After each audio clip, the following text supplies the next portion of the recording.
Ever get to that part in the book, where there's a big plot twist, and you just think to yourself, wait a minute, didn't they say the opposite earlier?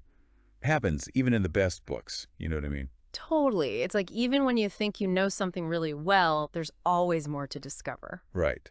And today, the thing we're taking a closer look at, that's the Bible, right? We're going deep into some of those head-scratching contradictions you find in there. Yeah, those contradictions, they really make you think. Exactly. And to help us unpack all this, we've got two main sources we're looking at. First up, there's the Skeptics Annotated Bible website. Oh, yeah, that website's like a gold mine if you're into this kind of stuff. It's amazing. They basically go line by line and point out all these places where things don't seem to add up. And we're also going to be bringing in some insights from the RationalWiki article on biblical contradictions. Get a few different angles. Exactly. Multiple perspectives, see if we can make sense of it all. Though, before we get started, got to put it out there, we're not here to tell anyone what to believe. Think of us more like guides. We're just here to explore the content. Right, we just want to understand what's actually written, not tell people what to think about it. Okay, awesome.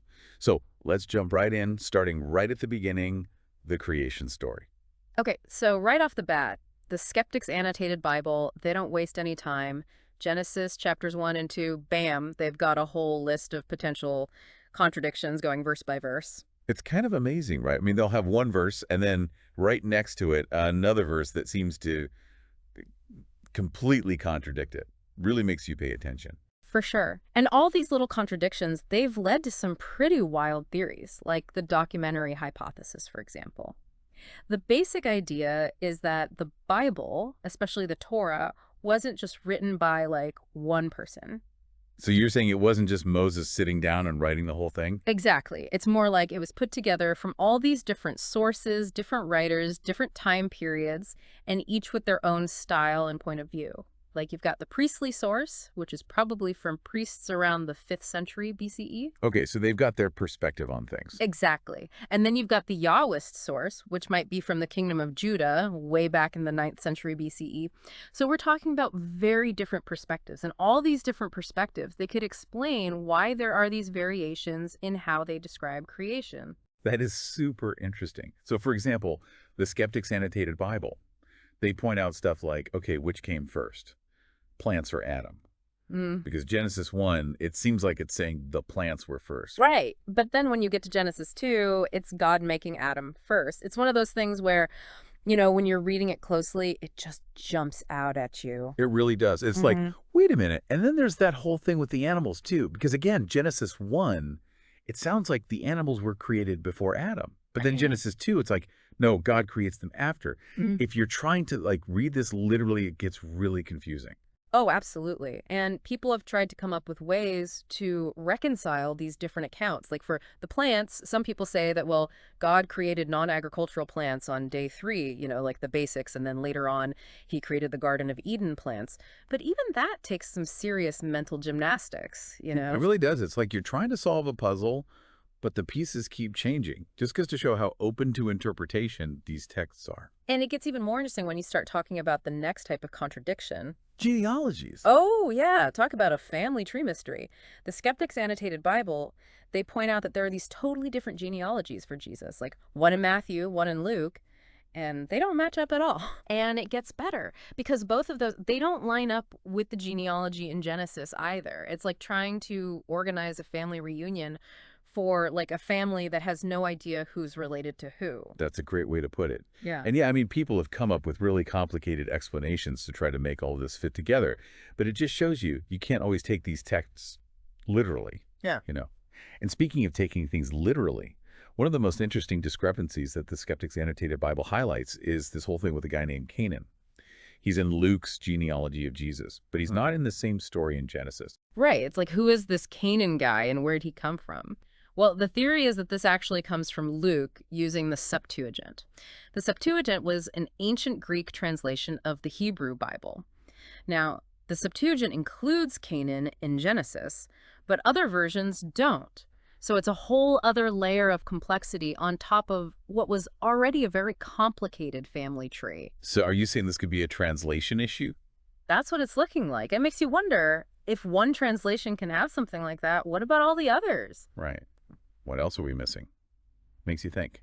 It also makes you realize that maybe numbers aren't so clear-cut in the Bible either. Yeah, and RationalWiki, they actually talk about that a lot. See, when the numbers don't line up, it kind of throws a wrench into the whole idea that the Bible is always factually accurate, you know? It's one thing to say, well, maybe this word means something different than we thought. But when you've got actual numbers that don't add up, it really makes you wonder, right? Yeah, for sure. If we're supposed to take the Bible as like literally true history, then these numbers not matching up, it's a real head scratcher. It makes you question the whole thing. Like, why would we trust one number in the Bible if this other number is clearly wrong, right? Exactly. And what's wild is the Skeptics Annotated Bible, they've got a whole bunch of these numerical discrepancies listed out. I mean, we're talking tons of them. Give us some good ones. Okay, so like there's this whole thing with the ages of some of the kings when they became king, like Jehoiachin, for example, and Hazaziah, the numbers in different parts of the Bible, they just don't add up. So which one is it? How old were these guys? And it's not just about some ancient king's birthday, right? It's about whether these texts are reliable. Exactly. Like if a recipe says to use a cup of flour and a cup of salt, are you going to trust anything else it says? We're definitely not baking with that recipe. And Mhm. actually, speak of numbers not adding up, there's that whole thing with how many soldiers David captured, right? Yeah. Because in 2 Samuel, it says one number, but then in 1 Chronicles, it's 10 times that. 10 times. You think someone would have noticed that, right? Right. Did someone forget a zero? It's wild. Oh, and what about those horse stables Solomon had? Oh, yeah, those talk about a lot of horses. Right. But the thing is, depending on which part of the Bible you're reading, he either had 4,000 stalls or 40,000 stalls. That's like a tenfold difference. Someone's math is way off. Yeah, you gotta wonder how that happens. I mean, people have come up with explanations, but even those explanations usually involve, like, making a lot of assumptions. It's a stretch. Like saying sometimes 2 + 2 = 5. Right. It doesn't quite add up. And okay, this is one that always gets me. The whole thing with the animals on Noah's Ark. Because first, it's like, okay, 2 of every animal, right? Clean or unclean, 2 of each. But then all of a sudden, it's 7 of each of the clean animals. Like, what happened there? Right. Did Noah get an updated memo or something? Seriously, did God send an email with new instructions? It's funny, but it also makes you think, if they can't get something as big as a worldwide flood with a giant ark right, what else might be off? Exactly. These might seem like small details, just some numbers here and there, but they really point to bigger questions about how we understand and interpret the Bible.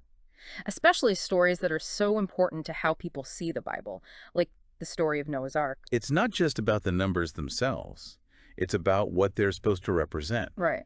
Accuracy, consistency, and I guess ultimately whether we can trust that what's written down is true. Right, and whether we're supposed to take it literally. And even if these numerical discrepancies don't totally undermine someone's faith, they definitely add a layer of complication. For sure. And believe it or not, we're just scratching the surface here with these contradictions. I mean, the Skeptics Annotated Bible, they've got a whole list of stuff. Like, did you know there are even contradictions about whether or not you can actually see God? Oh yeah, that's a big one. Like in John 1.18, it straight up says, no one has ever seen God. Seems pretty clear, right? Case closed. You'd think so, but then you've got Exodus 33.11, and that verse says, thus the Lord used to speak to Moses face to face as a man speaks to his friend. So which one is it? Can you see God or not? Talk about mixed messages. It's like trying to follow driving directions that keep changing on you. And it's not just about seeing God. There are all these verses about Jesus and his relationship to God. Some of them seem to say one thing, others seem to say something else entirely. Right, like there's that one in John where Jesus is like, yo, me and God, we're one and the same. John 10.30, right. I and the Father are one. But then in another part of John, John 14.28, Jesus says, the Father is greater than I. It's like, wait, what's the real story here? Yeah, which one is it?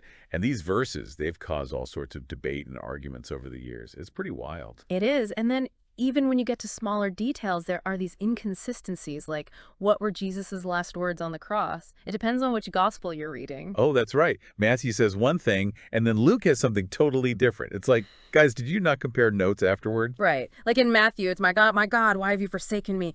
Heavy stuff. But then in Luke, it's Father, into your hands I commend my spirit. Totally different vibe. It's like, did we witness the same event? What happened?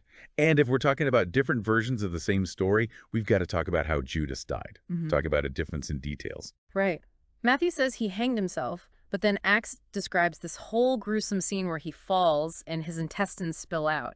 Like, how do you even reconcile those two? It's like playing a game of telephone, where you whisper something around a circle, and by the time it gets back to you, it's totally different. Yeah, it really makes you wonder about how much of this is just like people remembering things differently or maybe interpreting them through their own lens, you know? It makes you think about how history gets written and rewritten over time. Exactly. And it reminds us that the Bible isn't this like one solid block of text where everything's set in stone.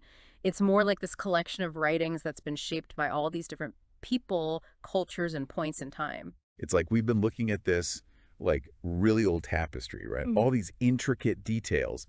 But then you zoom in and you realize, whoa, some of these threads don't match or they're connected in a way you'd never expect. Yeah, and that unexpected stuff, that's part of what makes studying the Bible so interesting. It's not simple. We're talking about thousands of years, different languages, different interpretations. Definitely makes you think twice about those who say it's all supposed to be taken literally. Yeah, Right. definitely. So after spending all this time digging into contradictions, different interpretations, all that, what should our listeners take away from all this? For me, the big takeaway is don't switch off your brain when you're reading the Bible. What do you mean? I mean, it's not like a math textbook, right? You're not going to find some simple equation that answers everything. The Bible, with all these different voices and perspectives woven together, it's way more complex than that. So it's not like an instruction manual for life. Nope. And that's why it's so important to really think critically about what you're reading. Don't be afraid to ask questions, look at things from different angles, even disagree with what you're reading. Like the Skeptics Annotated Bible and RationalWiki, they're not afraid to point out when something seems off. Exactly. And when we look at those inconsistencies, we actually start to understand the text better. We see it in its historical context. It's like, remember that example we talked about with Canaan showing up in Luke but not in Genesis? Just that one little detail, it opens up a whole can of worms about translation and how that affects everything. Right. How do we even know what the original really said? It's like that telephone game we were talking about earlier, only it's happening over thousands of years, not just in a circle of friends. Exactly. And with something as influential as the Bible, those changes, those interpretations, they have huge implications. So where do we go from here? If we're not supposed to take everything in the Bible literally, how should we approach it? That's the million-dollar question, isn't it? And honestly, there isn't just one right answer. But hopefully, this deep dive has given our listeners some tools to figure out their own approach. To be okay with a little uncertainty, maybe even a little disagreement? Absolutely. Don't let those contradictions scare you off. See them as an opportunity to really understand what you believe and why. And if you want to explore those contradictions even further, you know where to go. Check out the Skeptics Annotated Bible and, of course, the RationalWiki article on biblical contradictions. Both are packed with fascinating insights. Yeah, don't be afraid to dive in and see what you find. Consider them your guidebooks to a whole new way of understanding the Bible. And as you're exploring, think about this. What are these inconsistencies, these contradictions? Tell us about what the Bible's message really is. And how does that message, however you interpret it, how does that apply to your life today? That's something worth thinking about.